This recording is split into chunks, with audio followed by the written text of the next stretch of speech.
the classification of communication. Classification means there are two types of communications. First one is oral communication and second one is written communication. Oral and written. Now I am talking with you. This is a oral communication. You are writing by listening all these things. This is a written communication. जब हम किसी के साथ बात करते हैं, जब हम किसी के साथ टेलीफोनिक कन्वर्सेशन करते हैं, तो ये हमारे लिए जो है ना ओरल कम्युनिकेशन होता है। ओरल कम्युनिकेशन एक बहुत इंपॉर्टेंट चीज होती है जो हमारी लाइफ में सबसे ज्यादा मायने रखती है। जब हम किसी के साथ बात करते हैं, जब हम किसी के साथ कम्युनिकेट करते हैं, तो हम बातचीत के द्वारा ही कम्युनिकेट करेंगे।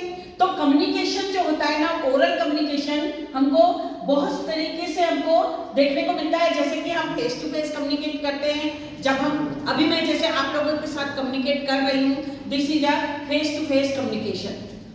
डायरेक्ट कम्युनिकेशन हो रहा है, फेस टू फेस कम्युनिकेशन हो रहा है।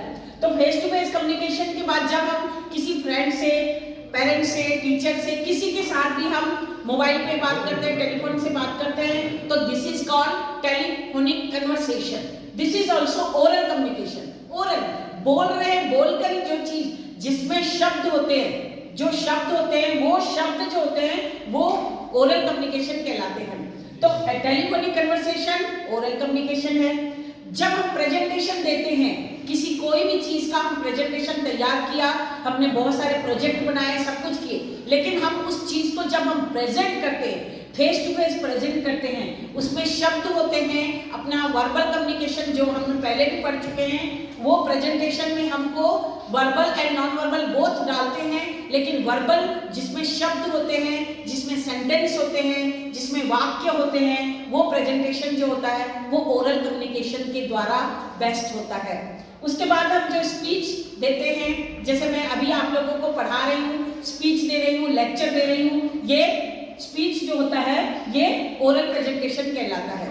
ओरल प्रेजेंटेशन में जब हम किसी के साथ इंटरव्यू, यानी कि जब हम इंटरव्यू देने जाते हैं, हम सारी चीजें लेकर जाते हैं, अपना रिज्यूमे, अपने टेक्निकल स्किल्स, अपने एक्सपीरियंस, जितने भी लेटर्स लेके जाते हैं, वो फोल्डर जब हम जाते हैं, सिर्फ हम फोल्डर रखते नहीं हैं, उस चीज को हम प्रेजेंट करते हैं। जब उस चीज को प्रेजेंट करेंगे तो इंटरव्यूअर के ऊपर जो इफेक्ट पड़ेगा वो बातों के द्वारा ही पड़ेगा, यानी कि फेस टू फेस पड़ेगा। यानी कि ओरल प्रेजेंटेशन जब हम किसी को देते हैं, चाहे वो इंटरव्यू हो, चाहे स्पीच हो, चाहे लेक्चर हो, वो ओरल कम्युनिकेशन कहलाता है। उसके बाद मीटिंग्स में भी ओरल कम्युनिकेशन काम आता है।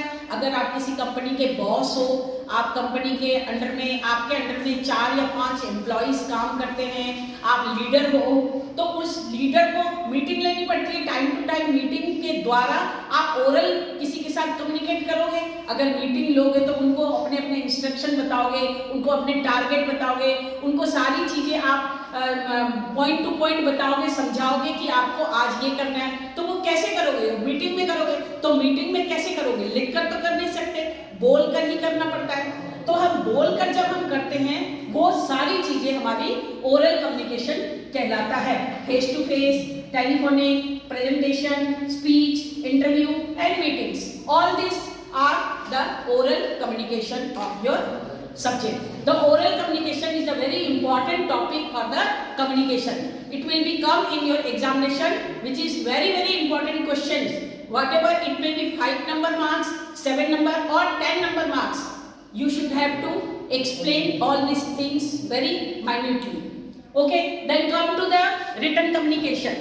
Written communication is also very important because there are 4 type of skills for the written communication. Written communication में 4 तरह के हमें बेनिफिट मिलते हैं जो कि हमारी पूरी लाइफ में हमें काम आते हैं। तो रिटन कम्युनिकेशन जो होता है ना, वो हम लेटर लिखकर करते हैं। आजकल वैसे लेटर का ज़्यादा जमाना है नहीं, बहुत सारे लोग मोबाइल से और इससे उससे कनेक्ट करके, फैक्स करके, मेल करके कर देते हैं। लेकिन जो ओल्ड स्टाइल है लेटर की, वो बहुत ही इंपॉर्टेंट है, जो हमको हमेशा रिकॉर्ड में भी रहती है। जो रिटन कम्युनिकेशन होता है उसमें मेहनत तो करनी पड़ती है, और ये मेहनत तो आपको मालूम है ना कि अगर किसी ने कोई बहुत ज़्यादा मेहनत कर ली तो अपनी लाइफ के लिए, वो पूरी लाइफ के लिए सेट हो गया। यानी कि अगर रिटन कम्युनिकेशन आप करते हैं तो आपकी सबसे पहला जो बेनिफिट मिलता है वो रिटन में आपका वो रिकॉर्ड बन जाता है, वो लाइफ का पूरा रिकॉर्ड बन जाएगा। और लेटर राइटिंग का दूसरा जो रिटन कम्युनिकेशन का जो दूसरा पार्ट होता है वो हमारी मेमोरी में सेट हो जाता है। जब हम ओरल कम्युनिकेशन करते हैं तो ओरल में क्या होता है, हम वर्बली बोल दिए, उन्होंने सामने वाले ने सुन लिया, हमने बोल दिया, उसने सुन लिया, वो हमें ज़्यादा टाइम तक मेमोरी में याद नहीं रहता। लेकिन जो रिटन कम्युनिकेशन है वो ज़्यादा टाइम तक हमारी मेमोरी में सेव हो जाता है और वो हमें याद रहता है। तो रिटन कम्युनिकेशन में लेटर राइटिंग आ जाएगा। उसके बाद है मेमोरेंडम, यानी कि छोटा नोटिस। मेमोरेंडम किसको कहते हैं, जो छोटा नोटिस निकाला जाता है। अगर कभी आप किसी ऑफिस में काम कर रहे हो, किसी ऑफिस के आप लीडर हो, तो आपको एक शॉर्ट नोटिस निकालना है कि meeting will be schedule on the 10 AM to 12 PM तक आपको एक मीटिंग के लिए शेड्यूल निकालना है। तो जो शॉर्ट नोटिस निकाला जाता है सिर्फ 2 लाइन का, वो मेमोरेंडम कहलाता है। उसके बाद नोटिसेस, जो हम लास्ट क्लास में भी पढ़ चुके हैं कि नोटिस क्या होता है। नोटिस भी वो भी मेमोरेंडम से थोड़ा बड़ा होता है, मेमोरेंडम से थोड़ा जो बड़ा होता है वो नोटिस कहलाता है। यानी कि अगर मेमोरेंडम 2 लाइन्स का हुआ तो नोटिस 5 लाइन्स का होना चाहिए। और नोटिस में नीचे जो साइन होनी चाहिए वो भी किसी अच्छे डेजिग्नेशन ऑफिसर की होती है और डेट लिखी होती है। ओके, तो notices and memorandum, I think it is clear. Okay, now circular is also important type of notice and memorandum. It is the combination of next we are coming to the circular notice. Circular is the combination of memorandum and notices.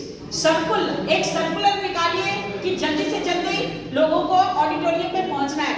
एक circular निकालिए कि जल्दी से जल्दी आके सारे student एक जगह असेंबल हो जाए क्योंकि चेयरमैन मीटिंग लेने वाले हैं। ये सर्कुलर जो निकलता है ना वो वर्बली होता है, लेकिन कई बार वो रिटर्न के लिए भी लिखा जाए। वैसे सर्कुलर जो है बोल के आ जाते हैं और फटाफट सभी लोग असेंबल हो जाते हैं। उसके बाद है आपको रिपोर्ट राइटिंग। जो हम रिपोर्ट लिखते हैं वो सारी रिपोर्ट्स जो होती है वो रिटर्न बेस पे होती है, तो report writing is also a written communication. Then last में है मिनट्स ऑफ मीटिंग शेड्यूल। जितनी भी मीटिंग्स होती हैं वो उसका मिनट टू मिनट शेड्यूल किया जाता है। अगर मिनट टू मिनट शेड्यूल नहीं किया गया तो मीटिंग का जो टाइमिंग्स है वो ऊपर नीचे हो जाता है। इसीलिए हमेशा जो बड़े लीडर्स, जो बड़े आपके जो HODs या आपके जो क्लास रिप्रेजेंटेटिव होते हैं उनको एक नोटिस दिया जाता है कि आप मिनट्स ऑफ मीटिंग तैयार कीजिए कि मीटिंग होने वाली है, स्टूडेंट की मीटिंग, तो मिनट टू मिनट में क्या क्या करने वाला है, कौन सा स्टूडेंट क्या प्रेजेंट करेगा, क्या बोलेगा, प्रेजेंट कितने मिनट का समय है और कितना डाउन जाना चाहिए। तो ये सारी चीजें होती हैं ओरल एंड रिटन कम्युनिकेशन, जो आप लोगों की पूरी मेहनत पे डिपेंड करती है। और ये लास्ट में यही बोलना चाहूंगी कि बिना मेहनत कभी कोई भी बड़ा इंसान नहीं बन सकता। There is no shortcut in any of your work. So keep watching, stay tuned, thank you for watching.